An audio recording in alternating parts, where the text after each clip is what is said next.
Whitney Houston didn't just sing well, she sounded impossible.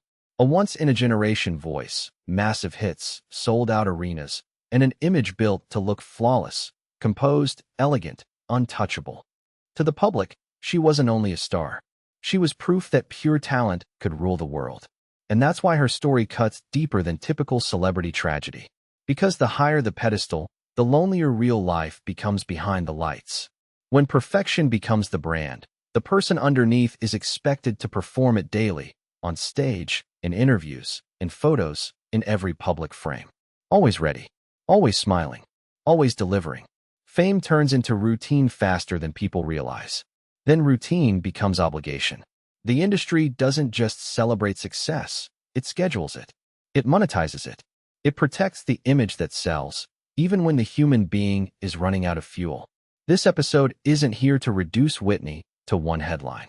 It's about the hidden mechanics of fame, how pressure, access, and expectation can quietly reshape a life until invincible becomes a costume. Because the real question isn't whether she was gifted, the world already knows that.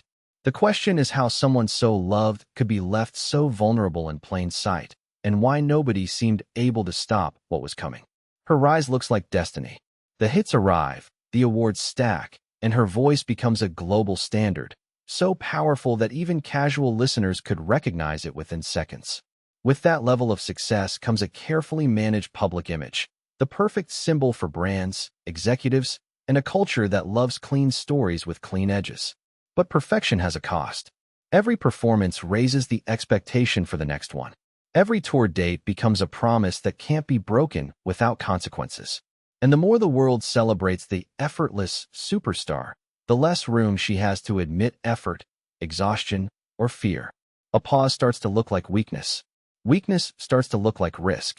Behind the scenes, the work is relentless. Rehearsals, travel, promotion, constant visibility. Even private moments are rarely private when fame reaches that altitude. And when you're treated like a product, your needs get negotiated. Rest is postponed. Boundaries get blurred. The people around you may care, but the machine they're inside rewards one thing above all: continuation. That's how a life can slowly split into two versions: what the world sees and what the person lives. And the longer that split lasts, the harder it becomes to ask for help without feeling like you're threatening everything you built. Over time, public reports and media coverage began to show a pattern familiar to many icons: wear and tear, turbulent relationships, risky decisions, and the element that drives clicks but never tells the full story: addiction. But the point isn't addiction for addiction's sake. The point is what fame can do to an environment. Normalize excess, hide warning signs, and keep the schedule moving even when the body and mind are signaling danger. In industries powered by constant output, vulnerability isn't treated gently. It's either ignored or consumed. A rough night becomes a headline. A strained moment becomes a clip.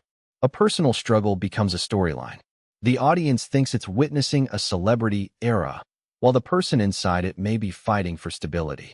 And fame adds another distortion: unlimited access. Access to money, to parties, to people who want proximity to the spotlight, to circles where nobody says no because no risks losing access.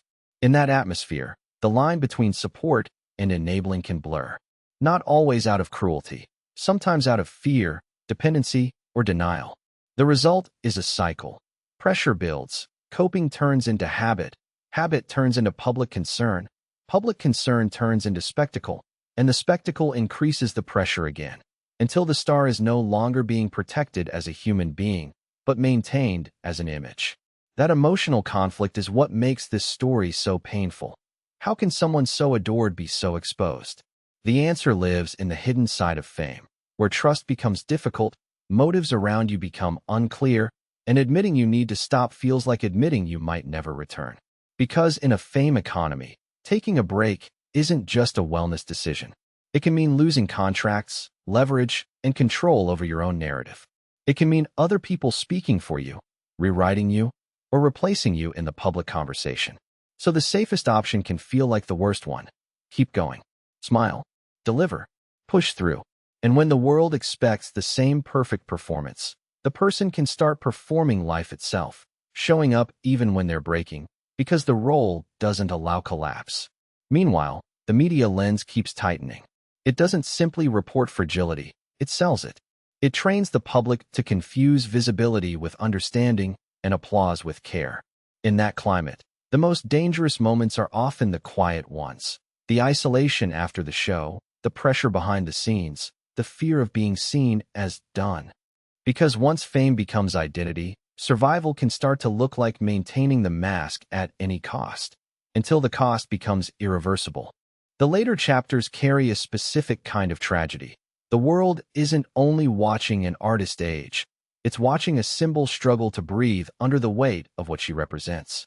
Comebacks become hopes people project onto her. Setbacks become proof people argue about. And through it all, the human being has to live inside a public debate about her own life. This is what makes the fall feel so devastating. The public doesn't lose only a singer. It loses an idea, an ideal of greatness, control, and timeless perfection. And when that ideal breaks, people react with confusion, grief, and sometimes cruelty, because they don't know where to place the discomfort. They love the voice. They love the image. They didn't know how to love the person without demanding the performance.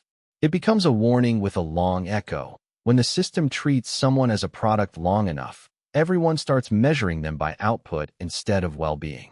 The industry counts dates. The media counts clicks. The audience counts moments. And the person at the center counts what they're losing: privacy, stability, trust, and the ability to step off stage without feeling like they're disappearing. And that's where the story stops being only about Whitney and becomes about what we reward, what we consume, and what we call support when it's really just applause. Whitney Houston's story leaves a message that's hard to ignore. Fame can build a perfect idol, then punish the human being for failing to stay perfect. It amplifies gifts into legend, but it also amplifies cracks into spectacle. And when fame becomes identity, stepping back feels like dying socially.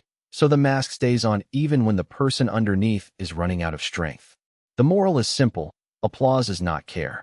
Visibility is not protection. And a comeback narrative is not a support system. If we want fewer stories like this, we have to stop treating collapse as content and start recognizing the signs we've been trained to ignore. Now I want your take. When do you think success stops being a dream and becomes a cage? When the schedule takes over, when the image becomes a brand, or when the public starts demanding perfection? Drop your answer in the comments. If you want more documentary-style episodes about the hidden mechanics of fame, how icons are built, consumed, and sometimes left to fall, subscribe and turn on notifications. Next video, another legend whose spotlight looked like a blessing until it became a trap.